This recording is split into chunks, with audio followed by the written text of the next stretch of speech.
اللہ سبحانہ و تعالیٰ کی عبادت کرنا ہمارا بنیادی اور اہم ترین فریضہ ہے، کیونکہ اس مالک کی عبادت کے اندر ہی نجات ہے، اور عبادت بھی ایسی جس کے اندر کسی دوسرے کو شامل نہ کیا جائے۔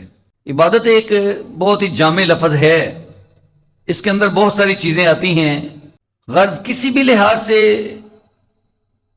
کسی شے کے اندر بھی کسی دوسرے کو حصہ دار نہیں بنانا، یہ اللہ سبحانہ و تعالیٰ کی توحید کا تقاضا ہے، اور یہ تبھی ممکن ہے جب ہم عقیدہ آخرت پر پورا یقین رکھیں گے۔ جس بندے کو اللہ سبحانہ و تعالیٰ کے ہاں پیشی کا ڈر ہے، وہ اس پہ بھرپور امیدوار ہے، وہ یقیناً کوتاہی بہت کم کرے گا، نہ جانے سے تو ہو جائے۔ ارادتاً سمجھدار آدمی، قلب سلیم رکھنے والا، جس کا دل اللہ سبحانہ و تعالیٰ نے بہت سلامت اور خوبصورت بنایا ہے، وہ ایسی لاپرواہی میں کبھی نہیں جائے گا۔